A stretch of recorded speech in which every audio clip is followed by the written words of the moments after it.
যে খবরের দিকে নজর রাখবো, সন্দেশখালীতে এবার আক্রান্ত নেজার থানার পুলিশ। এলাকায় তৃণমূল কর্মী বলে পরিচিত অভিযুক্ত মুসা মোল্লাকে ধরতে গিয়ে আক্রান্ত পুলিশ। অভিযুক্তকে গাড়ি থেকে নামিয়ে নেবার অভিযোগ মুসা অনুগামীদের বিরুদ্ধে। পুলিশের গাড়ি ভাঙচুর করা হয়েছে, পাশাপাশি সেই গাড়ির ছবিও তুলে ধরছি যে কিভাবে পুলিশের গাড়ি ভাঙচুর করা হয়েছে, যেখানে এক অফিসার সহ 6 জন পুলিশ কর্মী জখম হয়েছেন বলে জানা যাচ্ছে।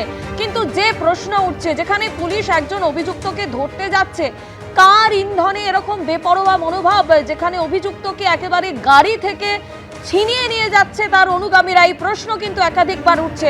সরাসরি ঘটনাস্থল থেকে আমাদের প্রতিনিধি সমীরণ পাল রয়েছেন। সমীরণ, যেখানে অভিযুক্তকে ধরতে পুলিশ এসেছে, পুলিশের গাড়ি ভাঙচুর করা হচ্ছে, পুলিশকে আক্রান্ত করা হচ্ছে এবং অভিযুক্ত মুসা মোল্লা, তাকে ধরতে গিয়ে পুলিশ একেবারে নাস্তানাবুদ হয়ে গেছে এবং তাকে নিয়ে চলে গেছে তার অনুগামীরা।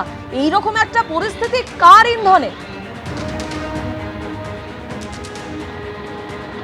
একেবারে তোমাকে স্বর্ণালী বলি, একটা বৃত্ত সম্পন্ন হলো। কেননা 2024-এর 5ই জানুয়ারি শেখ শাহজাহানের বাড়িতে যেভাবে রেশন দুর্নীতি মামলার তদন্তে গিয়ে ইডি আধিকারিকরা আক্রান্ত হয়েছিল, ঠিক একইভাবে তৃণমূল কর্মী মুসা মোল্লার বাড়িতে তল্লাশি চালাতে গিয়ে আক্রান্ত হলো রাজ্য পুলিশ। রাজবাড়ী আউটপোস্ট থেকে পুলিশ কর্মীরা এসেছিলেন বাসন্তী হাইওয়ে লাগোয়া একেবারে চুচড়া মোড়ের কাছে রয়েছি আমি এই মুহূর্তে। ক্যামেরাম্যান শুভঙ্কর লাকে দেখাতে বলবো, এই হচ্ছে মুসা মোল্লার বাড়ি। আমি একবার ওখানে যাওয়ার চেষ্টা করব যে মুসা মোল্লার বাড়িতে যখন তল্লাশি চালাতে যায়, তাকে যখন বাড়ি থেকে নিয়ে আসে, ঠিক এইখানে আমরা যে বাসন্তী হাইওয়ের উপর দাঁড়িয়ে আছি, এইখানে যখন নিয়ে আসে তখন মুসা মোল্লাকে যখন পুলিশ গাড়িতে তোলার চেষ্টা করছে, সেই সময় মুসা মোল্লার অনুগামীরা জড়ো হয়ে যায়। ঠিক এই রাস্তার ওপরেই পুলিশ কর্মীদেরকে মারধর করা হয় লাঠি বাঁশ দিয়ে। শুধু তাই নয়, এই খবর পেয়ে যখন ঠিক এই দিক থেকে, শুভঙ্কর তোমায় ছবি দেখাচ্ছে, এই দিকে হচ্ছে রাজবাড়ী আউটপোস্ট, এদিক থেকে যখন রাজবাড়ী আউটপোস্টের আধিকারিক গাড়ি নিয়ে আসেন, তার গাড়ি লক্ষ্য করে ইট বৃষ্টি হয় এবং গাড়িতে ইট ছোড়া হয়, গাড়ি ভাঙচুর করা হয়। এবং এই মুসা মোল্লার বিরুদ্ধে অভিযোগ রয়েছে যে চাষের জমি তিনি দখল করে জোর করে ভেড়ি তৈরি করছিলেন। আমি একবার শুভঙ্করকে দেখাতে বলবো, মুসা মোল্লার বাড়ি পুরো ভেড়ি ঘেরা এলাকায় এবং এলাকার বাসিন্দারাও বলছে তার একাধিক ভেড়ি রয়েছে। এবং মুসা মোল্লা তৃণমূল পরিচিত বয়ারমারি 2 নম্বর গ্রাম পঞ্চায়েত এলাকার বাসিন্দা। এই মুসা মোল্লার বাড়ি চুচড়া মোড়ের কাছে একেবারে বাসন্তী হাইওয়ে লাগোয়া। আমি একবার শুভঙ্করকে আসার জন্য বলবো যে এই যে জায়গা যেখানে মুসা মোল্লার বাড়ি, সেখানে বাড়ি শুনছান, গোটা গ্রাম কার্যত পুরুষ শূন্য। কেন গতকাল রাত থেকে বসিরহাট পুলিশ জেলার পুলিশ সুপার হোসেন মেহেদির রহমানের নেতৃত্বে বিশাল পুলিশ বাহিনী তল্লাশি চালিয়েছে। এই মুহূর্তে আমরা মুসার বাড়ির সামনে রয়েছি এবং মুসার বাড়িতে যখন পুলিশ আসে তল্লাশি চালাতে, তখন এই ঘটনা ঘটে।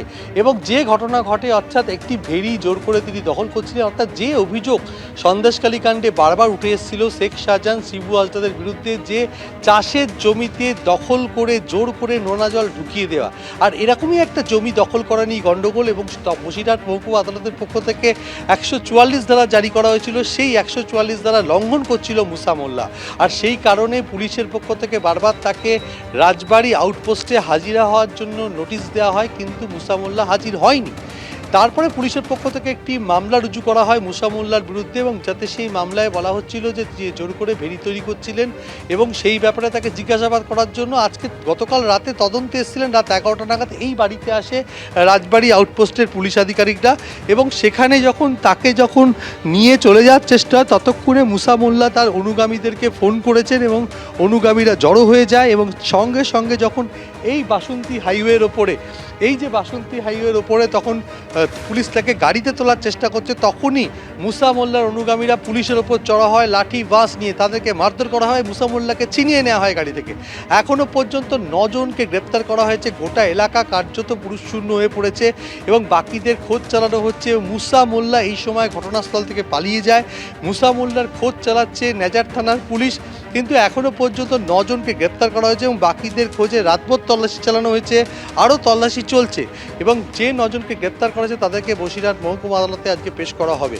যে অভিযোগ মুসা মোল্লার বিরুদ্ধে, একটি জমি জোর করে দখল করে ভেড়ি তৈরি করছিল। একেবারে সমীরণ, তুমি যে কথা বলছিলে, একেবারে মারাত্মক অভিযোগ উঠছে এই মুসা মোল্লার বিরুদ্ধে, যেখানে জোর করে জমি, চাষের জমি সে ভেড়ি তৈরি করবার চেষ্টা করছে, এরকমই মারাত্মক অভিযোগ উঠছে মুসা মোল্লার বিরুদ্ধে।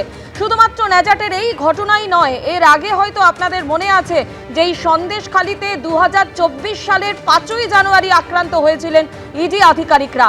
সেখানে আমরা দেখেছিলাম যে রেশন কেলেঙ্কারির তদন্তে কেন্দ্রীয় বাহিনীকে নিয়ে শেখ শাহজাহানের বাড়িতে পৌঁছয় ইডি। তখনই ইডি ও কেন্দ্রীয় বাহিনীর উপর হামলা হয়।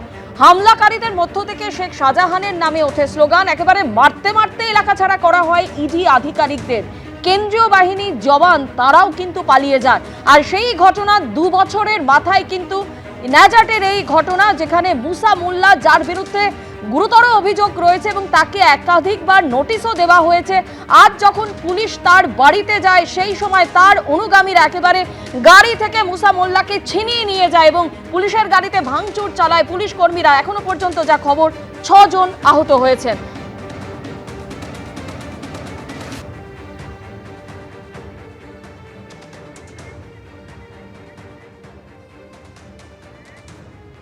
ঘটনায় শুরু হয়েছে রাজনৈতিক তরজা। বিজেপি নেতা সজল ঘোষ কি বলছেন শুনুন।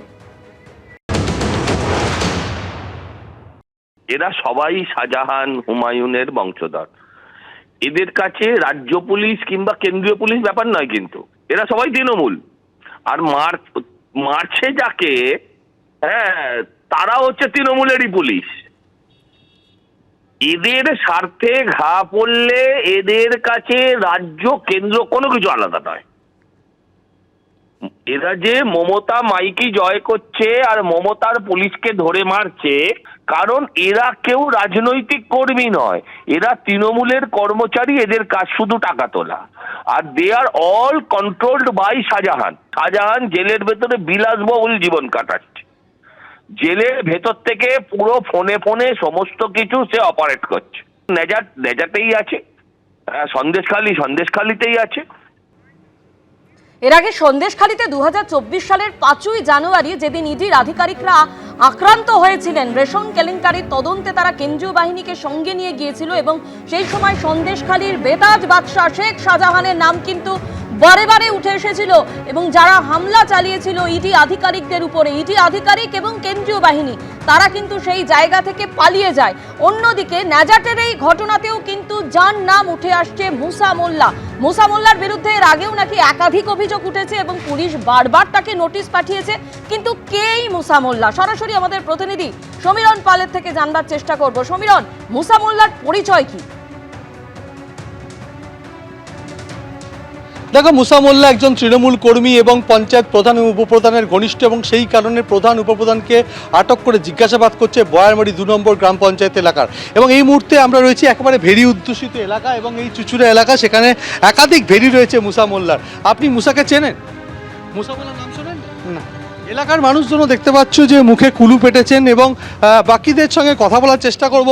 ও দাদা, বলছি এখানে মুসার ভেরি কোনটা? এখানে মুসার ভেরি কোনটা? এখানে বাড়ি এইটা জানি, ঘেরি কোটা বলতে পারবো। কত যান্ত্রিক কারণে আমাদের প্রতিনিধির সঙ্গে যোগাযোগ বিচ্ছিন্ন হয়ে গেছে। মুসা মোল্লার বিরুদ্ধে একাধিক অভিযোগ।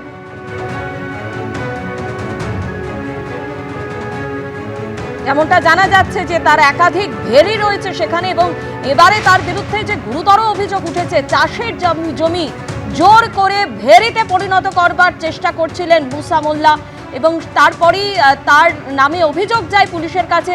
পুলিশ তাকে একাধিকবার নোটিশ পাঠালেও সে থানায় হাজির হয়নি এবং আজ যখন মুসা মোল্লার বাড়িতে পুলিশ যায় সেই সময় তার অনুগামীরা পুলিশের উপর হামলা চালায়, পুলিশের গাড়ি ভাঙচুর করে এবং 6 জন পুলিশ কর্মী জখম হন সেই ঘটনায়। ইতিমধ্যে এই ঘটনায় 9 জনকে পুলিশ গ্রেপ্তার করেছে এবং বয়ারবাড়ি 2 গ্রাম পঞ্চায়েতের তৃণমূল প্রধান ও উপপ্রধানকেও আটক করে জিজ্ঞাসাবাদ করা হচ্ছে। এবিপি আনন্দ, এগিয়ে থাকে, এগিয়ে রাখে।